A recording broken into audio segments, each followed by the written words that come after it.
My name's James and I paint minis.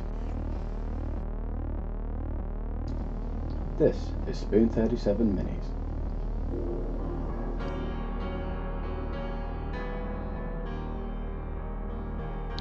Do you ever struggle to paint certain colours? I'm thinking particularly bright colours in a grimdark setting like Warhammer 40,000. Bright colours like yellow or white may prove tricky.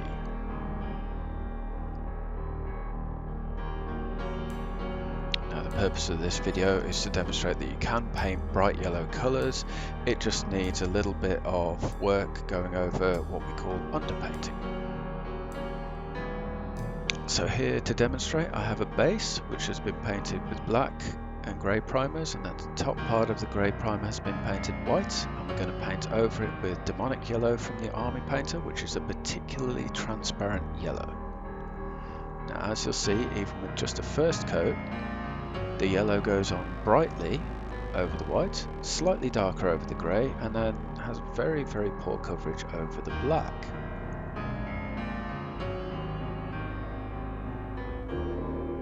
Now this is quite an important basic going forward, that the colour underneath what you're painting right now influences the colour you're painting.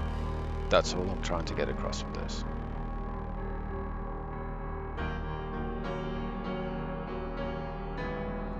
Now I always recommend doing 2 thin coats, so to show you the difference I'm only going to do half the base with a second coat, and as you can see the colour is a lot better over the white and over the grey. Still not really good coverage over the black though it is ever so slightly better.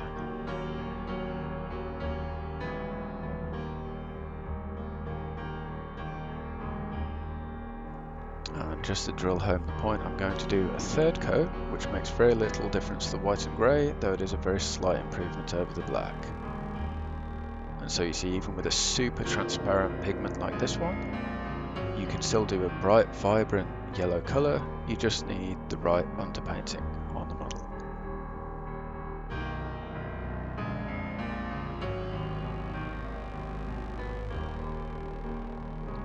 So if we apply that principle to painting, say, a Space Marine, what do we actually need to do? Well, we've already established that the white area was probably the brightest, but that was actually grey primer with 2 coats of white over the top of it and then yellow. So I'm going to do that. I'm not going to show you every part of the model. I'm just going to mainly focus on this one leg, and then you take it as read that I've done this for the rest of the model. But we're going to do 2 thin coats of the grey primer, which I know probably looks white here, but I assure you it is light grey. And then after that we're going to do 2 coats of ceramite white from the Games Workshop.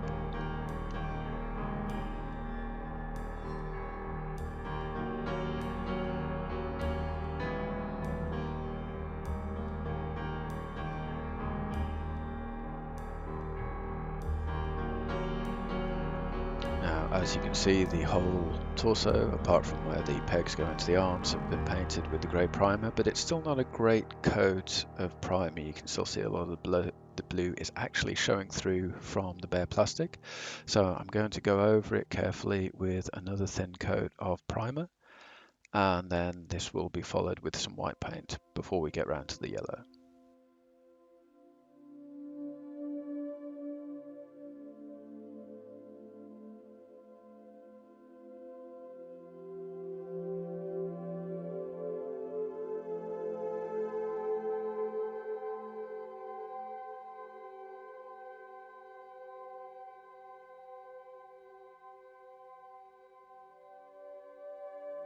So you can see here at the front of the leg, I'm actually covering up a lot of blue that's showing through, which helps to give it a nice uniform colour that we can paint over later.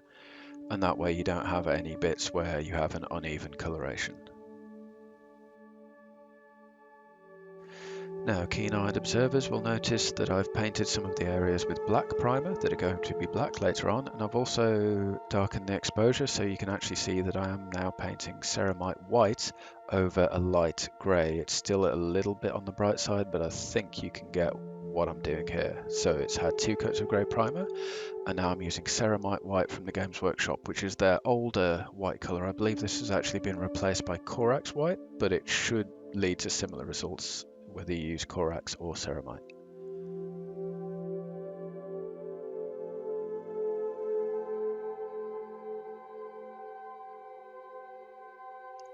I thought using the ceramite white would be appropriate, as it is the white used in many of the Games Workshop starter sets over recent years.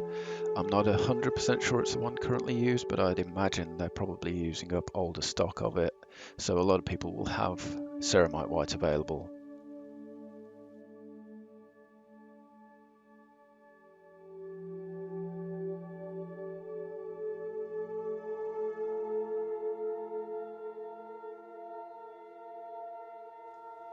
Now, this might seem a bit excessive because, of course, we were actually doing quite a good coat of white, which would work perfectly well if this was supposed to be something like White Scars, for example, which are white armored Space Marines.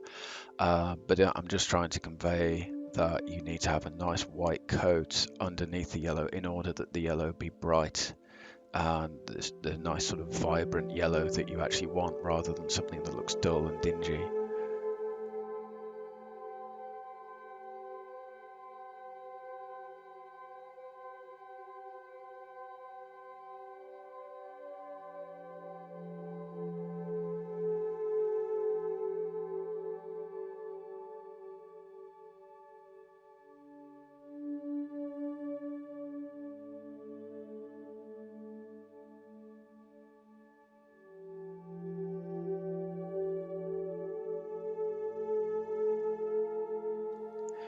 Now moving on, as you can see, this is coated white already, and maybe you could get away with this, but just to be sure, I'm going over it again with the white to make sure that the whole armour is actually white and there's no grey showing through from the previous layer.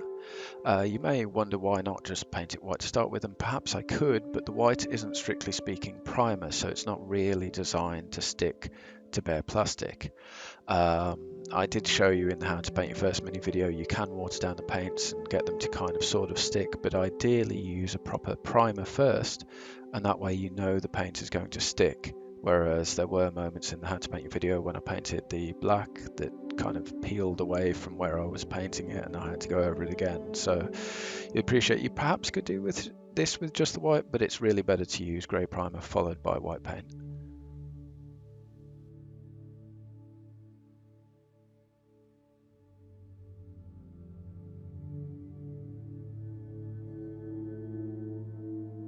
Now, before we actually get onto the yellow, we take it as read that I've essentially painted all of the armor parts of the Space Marine with white all over before we actually get there. So none of the parts are actually grey, and you'd actually notice afterwards if they were, because they'd be quite a bit darker. You notice on the base I painted, it was a kind of mustard yellow rather than bright yellow. Right, so here we have the Army Painter Demonic Yellow. I've chosen this one deliberately because unlike colours like Games Workshop Avalanche Sunset, it's actually much more transparent and it shows up any issues with underpainting much more readily. Now, it's a great yellow colour, it's not a criticism, it's just you have to know how to handle it right, in this case by proper underpainting, before you actually start using it. Whereas something like Avalanche Sunset's a little bit more forgiving of errors in the undercoat.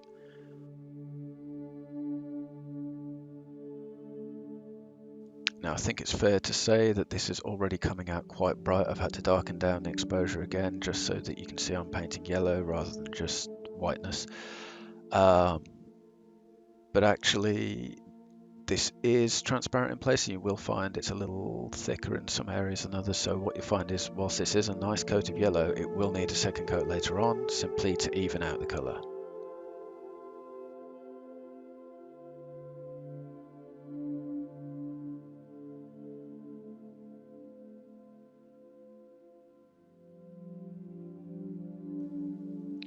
Now, in order to keep this video on the short side, I'm going to major on just showing you this legs and torso piece being painted yellow. I will do a little bit more than the grey and white areas. I will paint all of it yellow. I'll do 2 coats, but I'll show you the finished model afterwards, and you'll just have to take it as read that I've actually painted not only all of the other pieces yellow, but then gone back and painted all of the details like the eyes, the purity seal, the gun, etc, etc.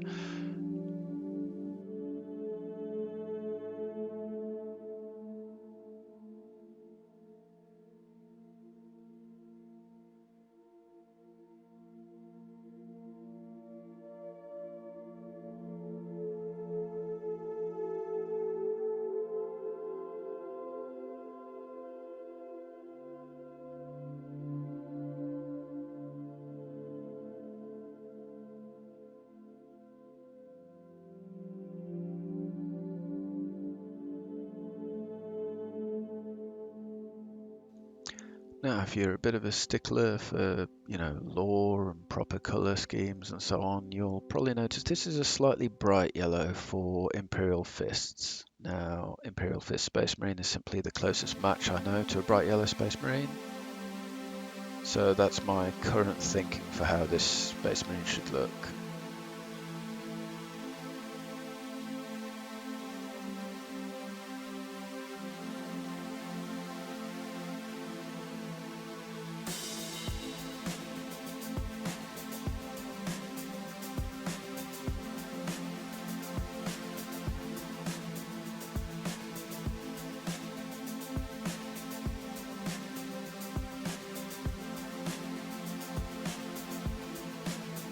Okay, so I've continued to paint the legs and torso, and now I'm just going to finish off the upper torso, just going over it with the first coat of yellow. I am going to try to omit several areas like the symbol on the chest, which I know are going to be a different colour later on. I could go over them with yellow just to make sure it's covered edge to edge, but I don't want the paint to build up too thickly.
Now you may notice I'm being quite careful painting around the black details. As we saw with the base, it might not matter as much as you think if you do get a slight bit of overspill onto the black areas. It won't show up as much as if you painted over something white that's meant to be a different colour later on. But I'm still trying to stay in the habit of not painting over things that I don't mean to.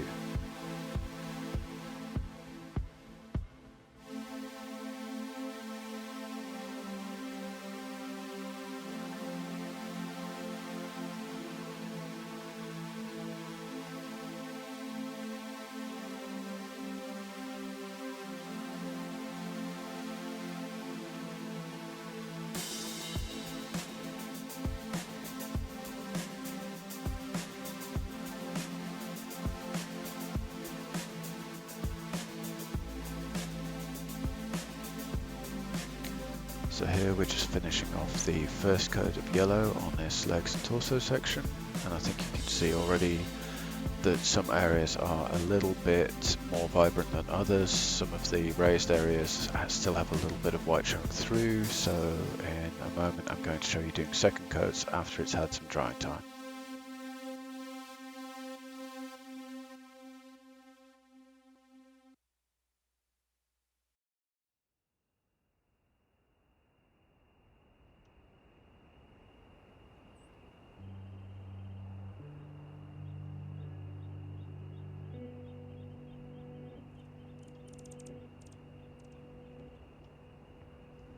Now, I'm hoping that you'll see that after drying, this isn't the most perfect coat of yellow ever. It is a bit patchy, it is more yellow in some areas than others, but quickly going over it, just as we did with the base before, a second coat should be enough. And as you also saw with the base before, a third coat didn't really make very much difference, provided that the underpainting was actually white.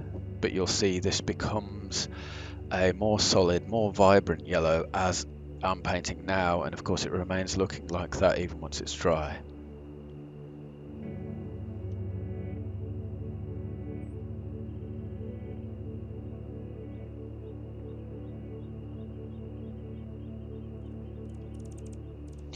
Now at this point this might seem like an excessive number of coats of paint just to achieve an armor color, but I think you can begin to see why a lot of people try to take shortcuts on this, and it maybe doesn't work out as the brightest yellow colour they could have achieved if only they'd painted the surfaces at the very least white, if not grey primer, followed by white first.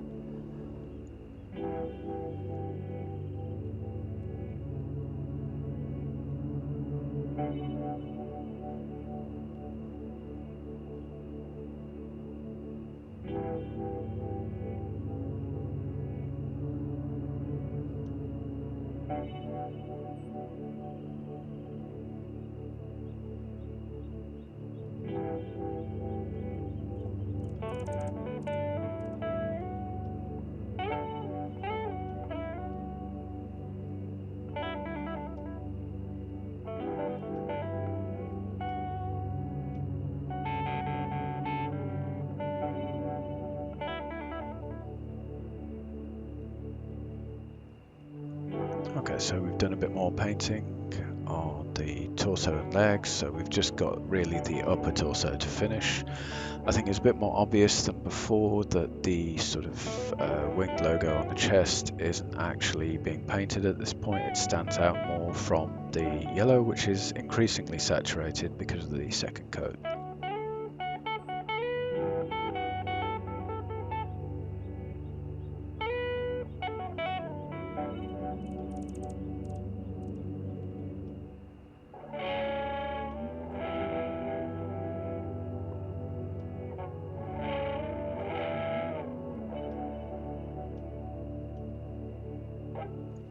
I think you can see around the top of the armor, around where the neck would be, there's a sort of collar area, and that actually has quite weak coloration at the moment, but once we go over it a second time, I'm hoping that it will actually be a much stronger and much more even coloration.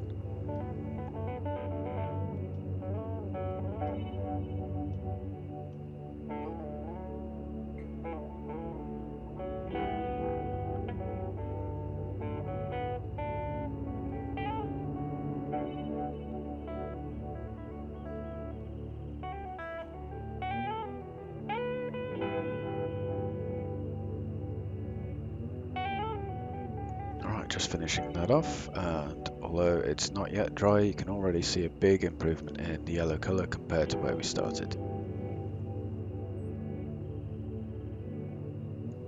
So many hours of painting later, including all of the details and reassembly, and we're left with a marine that looks like this. Bear in mind this is a properly exposed image, whereas before I turned the exposure down to make it look considerably darker, otherwise you couldn't really see what I was painting.